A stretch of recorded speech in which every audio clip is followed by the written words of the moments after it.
Hello प्यारे बच्चों, good morning to all of you.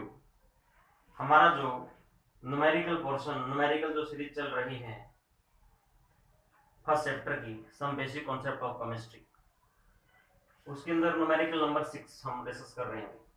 बड़ा अच्छा प्यारा न्यूमेरिकल, सिंपल सा है, बच्चे डर जाते हैं, डरने की जरूरत नहीं है। देखिए, calculate the molarity of A solution of ethanol. Molarity तो फाइंड आउट करनी है और सॉल्यूशन किसका, इथेनॉल का है। किसके अंदर? पानी के अंदर। सही बात है ना। पानी की डेंसिटी याद रखना 1 ग्राम पर एम होती है।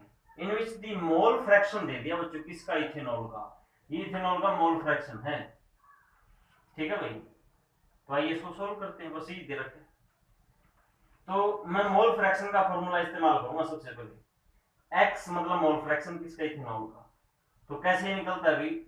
जिसका मोल फ्रैक्शन चाहिए उसके mole upon total mole of the solution. Solution किससे मिलके बना है? पानी प्लस इथेनॉल से। तो ये है moles of ethanol plus moles of water.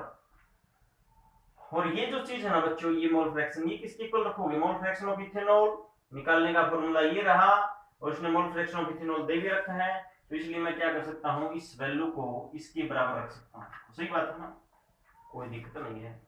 लेकिन ये 55.5 कहां से आ गया? ये आ गया बच्चों number of moles of water. पानी के मोल आ गए, ये इधर दे रखा, बिकॉज NH2 पानी के मोल कितने हैं? 1000/18। ठीक है भाई, 1000 ग्राम है वाटर, मतलब 1 लीटर जो वाटर होगा ना, कहने का मतलब 1000 ml जो पानी होगा उसका वेट कितना होगा? 1000 ग्राम होगा। 1000 ग्राम पानी में पानी का मोलर मास, देखो मोल्स ऐसे ही तो निकालते हैं आप, given weight upon molar mass. तो ये 55.5 वैल्यू इसलिए आई है बच्चों।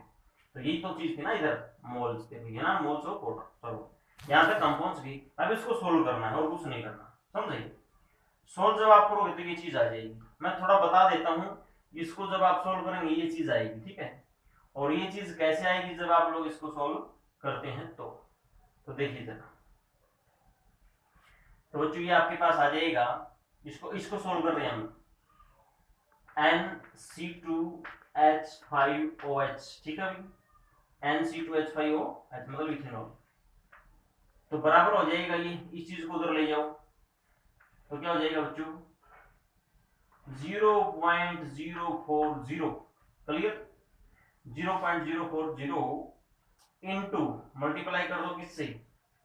दिस एंड दिस से। इससे करता हूं पहले मैं, इंटू हो गया बच्चों NC2H5OH। ठीक है, क्लियर भाई? ये प्लस का साइन आ गया बीच में, चलो अच्छी बात है।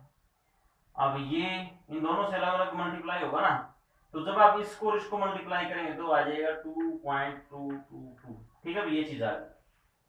अब क्या करना है इसको आगे? अब हम बच्चों इसको होना, देखो इस चीज को, इसको इधर ले आए, यहाँ ये चीज प्लस की है, इधर आके माइनस की हो जाएगी। तो कहने का मतलब क्या हुआ? NC2H5OH।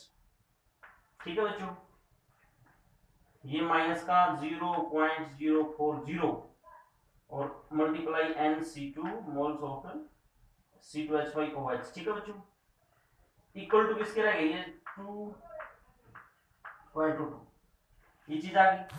अब इसको फर्दर सोल्व करोगे आप, क्या होगा? NC2H5OH को कॉमन निकाल लो, NC2H5OH मतलब number of moles of ethanol, common निकाल लिया। तो ब्रैकेट के अंदर यहाँ एक तो रहेगा ना, ये इधर निकाल लिया, इसके मल्टीप्लाई में 1 कर दो, कोई फर्क नहीं पड़ने वाला ना। तो यहाँ मन रखा आपने, माइनस ये वैल्यू रह जाएगी क्योंकि NC2H5OH तो आपने कॉमन निकाल लिया है, तो 0.040। ठीक है प्यारे बच्चों, बराबर है 2.222। क्लियर? जब आप एक में से ये वैल्यू माइनस करते हैं तो क्या आ जाता है भाई? NC2H5OH तो है ही आपके पास, तो ये आ जाएगा 0.96 आ जाएगा प्यारे बच्चों। ठीक है, इक्वल टू किसके हो गया? 2.222। अब ये number of moles of ethanol किसके बराबर हो जाएगा? 2.22 डिवाइड बाय 0.96 मींस यहाँ आ गया। क्लियर हो गया? ये ऐसे सोल्व करना था, चेक कर लें आप, कोई बड़ी बात नहीं है, सोल्व कर सकते हैं मैथमेटिकली। तो ये था भाई आपके पास, है ना। इधर से आप थोड़ा, मैं इसको इरेज कर देता हूँ, डायरेक्ट लिख दिया था, गलती से इधर लिख दिया था ना, चलो कोई बात नहीं। तो ये अभी देखो, मैंने आपको बताया मोल फ्रैक्शन ऑफ इथेनॉल निकालने का फॉर्मूला क्या, number of moles of ethanol divide by total number of mole of this solution. तो बच्चों ये आ गया हमारे पास, जैसे इसको आप सोल्व करते हैं तो ये निकला, क्या पता चल गया ना आपको, ये मोल फ्रैक्शन ऑफ इथेनॉल निकालने का ये फॉर्मूला था। इसने मोल फ्रैक्शन ही दे रखा था, फिर हमने इसके इक्वल रख दिया ये फॉर्मूला, समझे। और इस फॉर्मूले में जो number of moles of water थे ये आपने 1000 ग्राम ऑफ पानी जो है उसको मान के निकाल लिए मोल्स। तो इस तरह से आप सॉल्व करेंगे। एंड आ गया number of moles of solute, means ethanol के मोल्स आ गए, किसके अंदर आए हैं बताओ, 1000 ग्राम या फिर 1000 ml वाटर के अंदर आए हैं, है ना। 1 लीटर पानी, 1000 ml मतलब 1 लीटर पानी के अंदर, ठीक है। 1000 ml पानी का मतलब 1 लीटर पानी, समझ गए। तो moles per litre of the solution is called molarity. तो देखिए 10 these 2.31 moles of ethanol are present in 1 litre of water. 1 litre में, सही बात है ना। So molarity of solution is this. तो हमें कैसे पता चला 1 लीटर है, ये मान तो रखा बच्चों इधर है, 1000 ml ले रखा मतलब 1 लीटर है, समझे। तभी तो ये वैल्यू आई है, इसको इधर मान के। इस प्रकार से इस जो न्यूमेरिकल्स के अंदर मोलैरिटी पूछी थी, जिसमें इथेनॉल का मोल फ्रैक्शन दे रखा था, वो कितना आ गया भाई, मोलैरिटी सॉल्यूशन की 2.31 मोलर मोलैरिटी आ गई, ठीक है भाई। तो ये है बच्चों आपका न्यूमेरिकल नंबर 6। नेक्स्ट न्यूमेरिकल हम चेक करते हैं। तो बच्चों नेक्स्ट न्यूमेरिकल है अपना ये 7वां न्यूमेरिकल। क्या बताया, देखिए, lithium oxide is used to remove water from air. Air के अंदर से पानी को हटाने के लिए, एब्जॉर्ब करने के लिए लिथियम ऑक्साइड का इस्तेमाल किया जाता है अकॉर्डिंग टू दी रिएक्शन। जब मतलब आप एयर के अंदर जब भी पानी होगा ना, उसमें लिथियम ऑक्साइड डालोगे, ये सॉलिड ये गैस, तो बच्चों मतलब वेपर फेज में वाटर, तो ये रिएक्शन हो जाती है, डन हो गया, मींस लिथियम हाइड्रोक्साइड बन जाता है सॉलिड फॉर्म में। ओके स्टूडेंट्स, अब आगे देखिए क्या बता दिया इसने, क्या पूछ लिया। इफ 72 ग्राम ऑफ वाटर, अगर 72 ग्राम की अभी पानी इज टू बी रिमूव, हमने क्या करना है, 72 ग्राम पानी को निकालना है, हटाना है, समझ गए। एंड 35 किलोग्राम, कितना बच्चों, 35 kilogram of lithium oxide is available. कितना प्रेजेंट है भाई लिथियम ऑक्साइड, 35 किलोग्राम। तो आगे क्या पूछ लिया, विच रिएक्टेंट इज लिमिटिंग। इसने दो बातें दे दी, पहले तो ये बता दिया भाई पानी और लिथियम ऑक्साइड रिएक्शन कर जाते हैं, ये बन जाता है, ठीक है। तो अब ये पूछ लिया कि 72 ग्राम पानी को हटाना है और 35 किलोग्राम आपके पास लिथियम ऑक्साइड है, तो बताओ विच रिएक्टेंट इज लिमिटिंग, कम कौन सा है। How many kilogram of excess, और कितने किलोग्राम जो एक्सेस रिएक्टेंट इज लेफ्ट, कितने किलोग्राम अनरिएक्टेड रह जाएगा। जो लिमिटिंग रिएजेंट होता है वो तो पूरी तरह से रिएक्शन कर जाता है, और जो दूसरा होता है एक्सेस रिएजेंट, है ना, रिएक्टेंट, वो क्या करता है बच्चों, अनरिएक्टेड रह जाता है। तो आइए जानते हैं इसको कैसे सोल्व करना है। इस इक्वेशन से हमें पता चलता है, इस डॉक्यूमेंट्री पे ये न्यूमेरिकल अपना क्या पता चलता है, सुनो। लिथियम का एटॉमिक मास हो गया बच्चों 7, ठीक है। 2 लिथियम है 14 हो गया, सही बात है ना। एक ऑक्सीजन है, कितना हो गया, ऑक्सीजन का होता है 16, ये 16 हुआ और ये 14, ऐड कर दो कितना बन गया, 30 बन गया ना बच्चों, ठीक है। तो इसका मतलब ये हुआ जो 30 ग्राम, ठीक है भाई, 30 ग्राम बच्चों लिथियम ऑक्साइड है, 30 ग्राम लिथियम ऑक्साइड, और पानी कितना, कितने पानी को डाल देगा वो, 18 ग्राम, ठीक बात है ना, कोई दिक्कत नहीं थी। तो अब देखो क्या हुआ, 18 ग्राम पानी हटाने के लिए बच्चों 30 ग्राम लिथियम ऑक्साइड चाहिए, 30 ग्राम, क्लियर है यहां तक, ठीक है। चलो देखते हैं, 18 gram of water is removed by, किसके द्वारा बताओ, according to equation 30 gram of lithium oxide, clear. 1 gram पानी अगर रिमूव करना है तो 30/18 ये चीज आ जाएगी, और इसने पूछ कितना रखा है, 72 ग्राम पानी को रिमूव करना है, तो 72 grams of water is removed by, किसके द्वारा बताओ, 30/18 इंटू क्या आ जाएगा भाई, 72।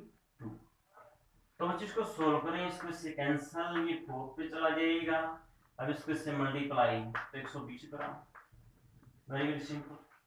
कहने का मतलब ये हुआ, हमें तो लिथियम जो ऑक्साइड है सिर्फ और सिर्फ 120 ग्राम ही चाहिए। 120 ग्राम लिथियम ऑक्साइड, सिर्फ और सिर्फ 120 ग्राम लिथियम ऑक्साइड ही क्या कर देगा, 72 ग्राम पानी को रिमूव कर देगा। तो पहला जो है इसका जवाब देते हैं। लिमिटिंग रीजन कौन सा हुआ बताओ, लिमिटिंग रीजन बताओ ये कौन सा हुआ, नहीं पता क्या? सुनो, पानी तो है 72 ग्राम और वो कितना है लिथियम ऑक्साइड 35 किलोग्राम, समझ गए? लेकिन आपने यूज कितना किया, रिएक्शन कितने लिथियम ऑक्साइड ने की, सिर्फ और सिर्फ 120 ग्राम नहीं। क्लियर? तो इसका मतलब ये हो गया भाई पानी लिमिटिंग रिएजेंट है। तो इसका आंसर क्या आ जाएगा, वाटर इज लिमिटिंग रिएजेंट। ठीक है, और एक्स्ट्रा एक्सेस रिएजेंट कौन सा है, लिथियम ऑक्साइड। और कितना किलोग्राम है, अनरिएक्टेड रहेगा। 35 किलोग्राम में से सिर्फ और सिर्फ 120 ग्राम ही रिएक्शन कर पाएगा, क्योंकि सिर्फ 72 ग्राम वाटर था। और ये हमें कैसे पता चला, इसी इक्वेशन से पता चला। और ये इक्वेशन किसके अकॉर्डिंग बनाई, मोल कॉन्सेप्ट अप्लाई करके इसे, और स्टोइकियोमेट्रिक अप्लाई करके इसे इक्वेशन पे। ठीक है बच्चों, वेरी सिंपल। अब बताओ आप, ये जो 35 किलोग्राम है ना, 35 किलोग्राम को मैं ग्राम में बदल दूं, 1000 से मल्टीप्लाई कर दिया, 35,000 ग्राम बन गया। 35,000 ग्राम में से सिर्फ और सिर्फ कितना रिएक्शन कर रहा है, 120 ग्राम। 120 ग्राम, ठीक बात है ना? तो कितना हो गया बच्चों, ये आपके पास जो है 843, इतने ग्राम अनरिएक्टेड रहेगा। 120 ही ने तो रिएक्शन की थी, आप देख रहे हैं अभी। ठीक है, तो इतना अनरिएक्टेड रह गया जो इसने पूछा हुआ है, इतने ग्राम। लेकिन प्रिय स्टूडेंट्स, डियर स्टूडेंट्स, इसने क्या पूछा है, how many kilogram of access reagent is left. ये तो ग्राम में है ना आंसर, ठीक है? तो किलोग्राम बना दो इसके, नो प्रॉब्लम। 3488, ठीक है भाई, डिवाइड कर दो 1000 से, तो ये इतने ग्राम था ना, किलोग्राम बन जाएगा। तो ये डेसिमल यहां आ जाएगा। कहने का मतलब ये हुआ, क्या हुआ बताओ, 34.88 किलोग्राम ऑफ लिथियम ऑक्साइड, ठीक है, जो कि एक्सेस रिएक्टेंट था, इज लेफ्ट। डन। तो इसके दो आंसर आ गए। इसका आंसर क्या है अभी, water is limiting reagent. Okay.